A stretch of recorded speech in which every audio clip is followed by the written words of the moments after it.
We're kicking off with WWE, as at Money in the Bank, Sami Zayn retained the Intercontinental Championship against Braun Breaker, but the second-generation star is hungry for a rematch. On this week's Raw, Breaker interfered in Zayn's title match with Ilya Dragunov, causing a non-finish, leading some to speculate that a triple threat is coming at SummerSlam. That isn't the case, as on Wrestling Observer Radio, it was said that the initial plan, a singles match between Breaker and Zayn, remains the direction for the August 3rd event. That's in spite of Dragunov recently entering the title picture and earning DQ wins over both Zayn and Braun, and it's unclear what he'll have to do, if anything, at SummerSlam. Do you believe a triple threat should have taken place at SummerSlam? And who should leave Cleveland with the Intercontinental Gold? Let us know in the comments section below. On this week's episode of TNA Impact, Wes Lee made an appearance on the show, and a former North American champion was right at home on screen with the Rascalz. The trio then engaged in a funny segment which ended with them getting down to business as Lee proposed that the Rascalz face the No Quarter Catch crew at Slammiversary. This match will make a huge addition to the event, which is set to take place tomorrow night, and mark only the second time that NXT talent have competed at a TNA pay-per-view. But what do you think about the Rascalz reuniting in TNA wrestling? Did you miss seeing them as a trio? Share your thoughts in the comments section.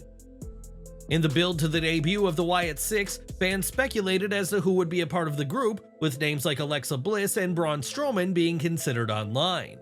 While Bliss is still off of WWE TV, Strowman returned to programming back in May, and during an interview with WWE Deutschland, Braun addressed possibly confronting Bo Dallas's faction.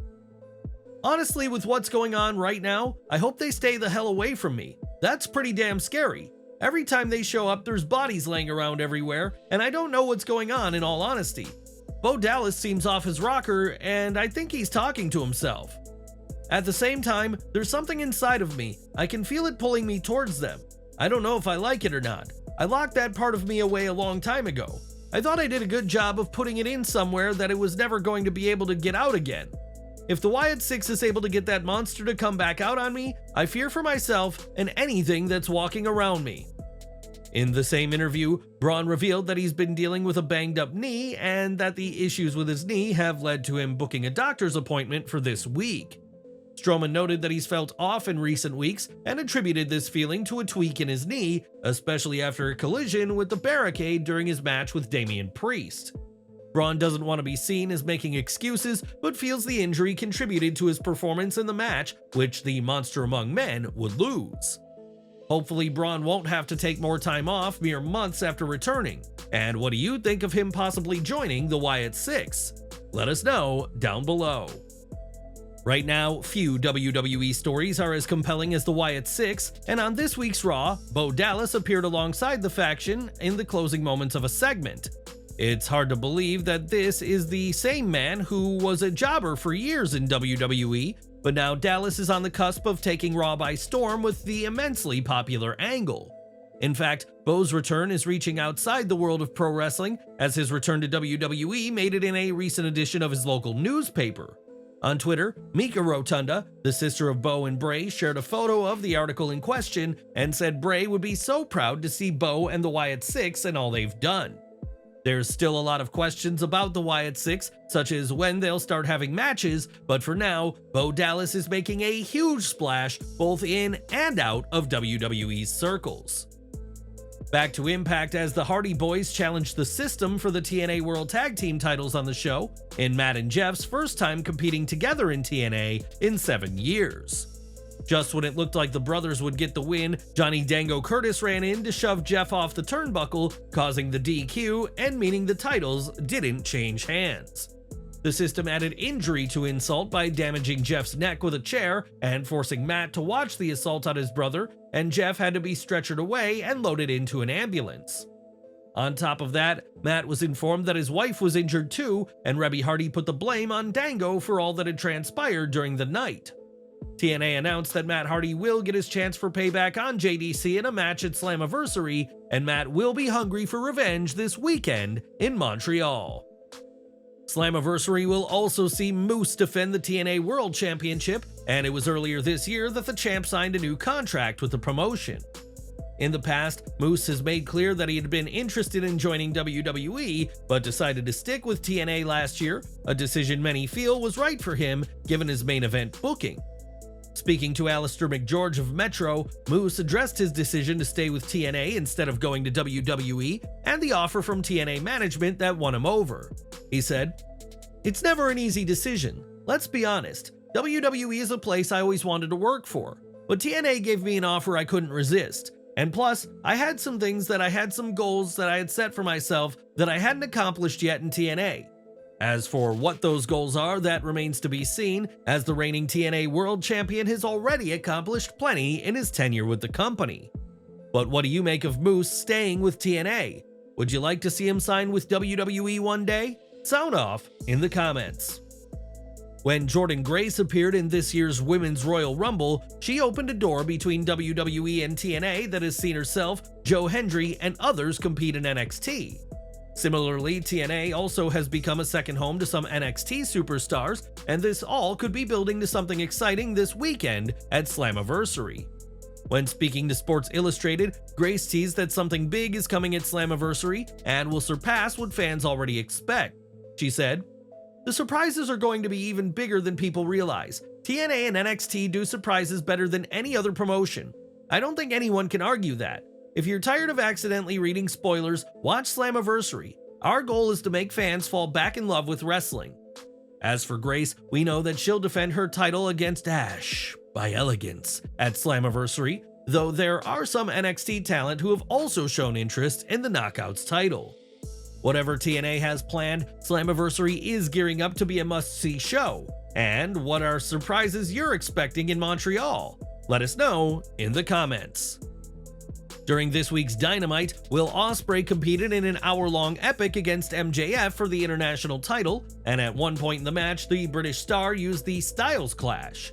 This didn't go unnoticed by fans watching at home, and on social media, some fans questioned how AJ Styles himself would feel seeing his move used by another wrestler. Well, in a tweet of his own, AJ responded and made clear the spot didn't bother him, and if anything, Ospreay is showing appreciation to Styles by hitting the move on MJF. This wasn't the only nod to a WWE superstar in the match though, as Will gave a cheeky wink to the camera before hitting a crossroads, a nod to MJF's former nemesis, Cody Rhodes. Despite these moves, it was MJF who got the win and the international title, but it's good to see that Styles had no issue with his move being used on this week's Dynamite. In WWE right now, there's plenty of big names who are missing, whether it be due to injury like Charlotte Flair, maternity leave like Alexa Bliss and Carmella, or for story reasons like Roman Reigns. As we get closer to SummerSlam, speculation has grown that at least one huge return will be saved for the Cleveland show, and Triple H could be preparing to bring back Charlotte Flair. Flair suffered a torn ACL, MCL, and meniscus last December in a match with Asuka, an injury that can keep someone out for a year, though some have returned in 8 to 9 months. Given that Flair has remained in amazing shape during her recovery, and a claim from her father that she's recovering faster than expected, it seems entirely possible that she'll be back at SummerSlam. With both the women's and women's world titles on the line, Flair could return and immediately insert herself in a title picture, or prevent Tiffany Stratton from cashing in to set up a feud. At this time, WWE has not publicly confirmed Charlotte's return at SummerSlam, but don't be surprised if the Queen is in Cleveland next month. On August 31st, WWE will host the Bash in Berlin, its first PLE from Germany, and while we don't have any matches confirmed, we know some of the stars who will be in the country. That's thanks to German news outlet BILD, who reports that at the Go Home SmackDown, there will be 2 dark matches for the crowd in the arena.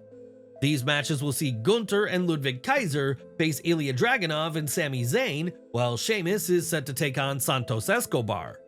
This will mark the first time Gunther and Dragunov has stood opposite each other in the ring since NXT TakeOver 31 in August 2021, and Kaiser's return to action after being out with broken ribs. The real question is whether Gunther will walk into Berlin as WWE World Heavyweight Champion. And do you think he'll win the gold at SummerSlam? Let us know in the comments. SummerSlam will see Rhea Ripley in her first match since WrestleMania, as the Judgment Day member will challenge Women's World Champion Liv Morgan. This week, Ripley took to Twitter to share that she's been training at the Performance Center with Roxanne Perez, and there's far worse pics than the NXT Women's Champion for Ripley. Now, it was back in September that TKO Group Holdings officially launched, merging WWE and UFC into one blockbuster company that is part of Endeavor.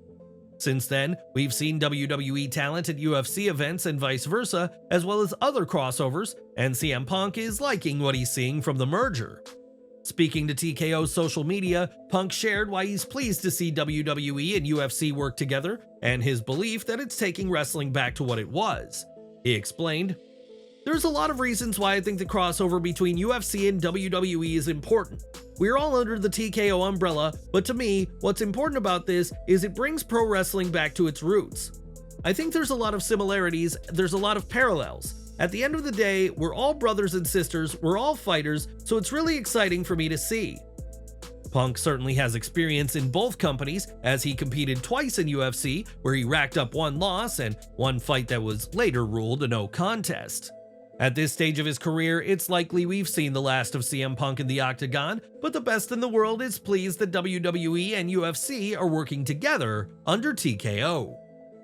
At TNA Slammiversary, Hendry will compete for the TNA World title in a 6-man elimination match, and given his immense popularity, many are considering him a favorite to win. Appearing on Talk is Jericho, Hendry addressed his chances in Montreal and shared that he plans on doing something massive should he win the gold. He said, "I have a world championship match at Slammiversary. I'm going to be in the main event. This is insane. I couldn't get on a pay-per-view for months. Now I'm in the main event for the world title at Slammiversary. I'll tell you this now, when I win the title, I'm going to raise the title above my head, I'm going to take the microphone, and I'm going to say, John Cena, you've done everything in this business, almost everything. If you want to cross the line, that's what's going to happen." With Cena set to retire by December 2025, we'll have to see if a match with Hendry happens, but in this new era, it seems nothing is impossible in the world of pro wrestling. More from WWE working with other companies, as next week we'll see Josh Barnett's BloodSport 11, which, like the 10th show earlier this year, will see WWE talent on the card. We know that Charlie Dempsey and Shayna Baszler, both of whom won at BloodSport 10, will compete next week, and now the Creed brothers are set to make their debut.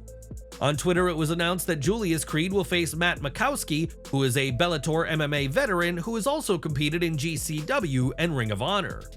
As for Brutus Creed, his opponent is yet to be confirmed, but we'll make sure to keep following this story to see which opponent Brutus will be fighting under the brutal Bloodsport rules. Speaking of the world of fighting, Xia Li is set to make her MMA debut next month, as the former superstar will face Xiomara Lee for Combat Night MMA on August 3rd. Lee was released from WWE back in April, and a win in this fight could gain a lot of attention and result in a future role at a Bloodsport event. Are you excited to see more WWE talent in Bloodsport? And which superstar would you like to see compete at a future event? Sound off in the comments down below.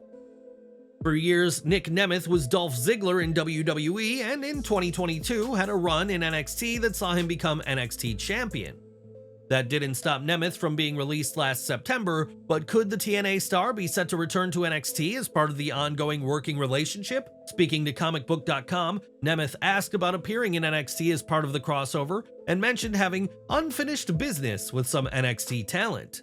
At this time, Nemeth has yet to appear in NXT since the crossover begun, and while he may do just that one day, he seems content with not being the focal point of this crossover. For 5 seasons, Dark Side of the Ring has looked at the seedy underbelly of professional wrestling with no topic off limits for the docuseries filmmakers at Vice. Now fans can expect more from Dark Side of the Ring, as PW Insider reports that while it's not been announced by Vice yet, the 6th season is already in progress. The production team is currently conducting interviews and has additional material from the production of Season 5, and we may already know some of the next season's topics.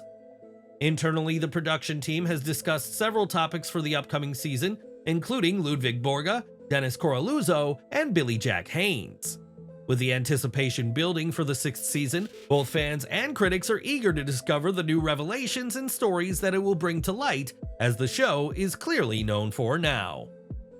For over 3 decades, Rey Mysterio has been part of the wrestling world, and after joining the industry at just 14, his impact on the business is both profound and undeniable. Already a WWE Hall of Famer who will turn 50 later this year, Rey continues to be active in the ring, but his decades of competition have taken a toll on his body.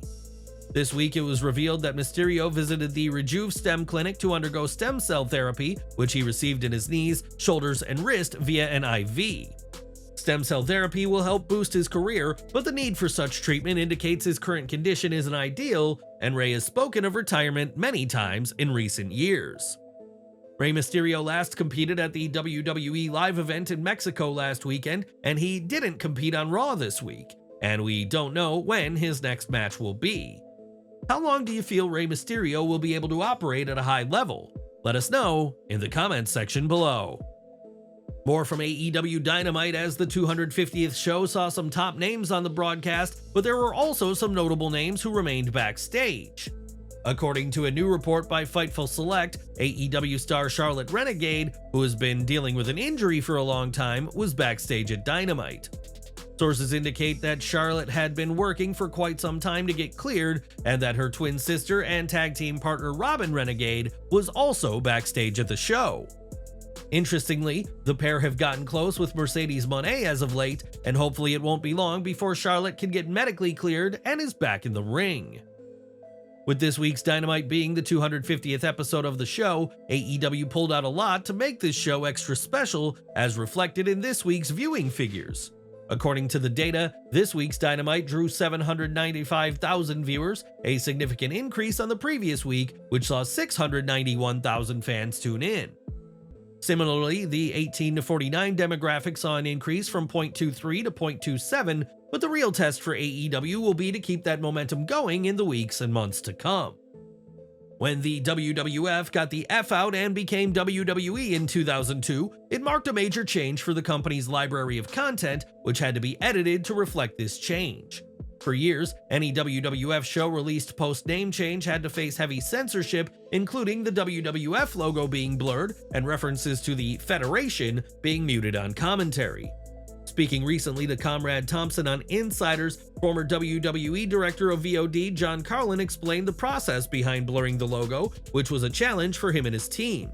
In fact, Carlin described it as one of the most challenging periods of his career, with editors often working overnight to blur logos in numerous cuts, especially in ECW shows. Carlin added that the Wrestling Challenge show also had to undergo heavy editing due to a different lawsuit, as an overseas promotion had used that name and had won the lawsuit. He also stated that the Attitude Era footage was particularly difficult, requiring constant adjustments to ensure the logos were covered without being noticeable. In total, this process dominated the work of Carlin and his team for 5 years, which he described as torture, and they all earned some time off after all this work. In 2012, WWE reached an agreement that allowed them to use the original archive footage, logo and all, but they can't make anything new with the WWF logo or branding. Nowadays, fans get to see these shows as they originally aired, but that only came after 5 long, arduous years of blurring by John Carlin. And we're ending with Jinder Mahal, and in 2017, he was supposed to face Brock Lesnar at that year's Survivor Series show, pitting the WWE Champion against the Universal Champion. Shortly before that show, though, Mahal lost his title to AJ Styles, who would go on to face Lesnar instead, and at that time it was claimed that Brock had refused to work with Jinder. On the Insight podcast, Jinder gave his side of the story, saying he doesn't believe Brock refused to work with him, but instead the match with AJ simply made more sense. After all, Mahal versus Lesnar would have been a heel-heel dynamic that rarely works, and added that he only learned he'd be losing the title the day of the SmackDown where he dropped the belt. Mahal never got a second title run or a match with Lesnar, but all the talk about Brock refusing to work with him is a massive exaggeration, according to the modern-day Maharaja.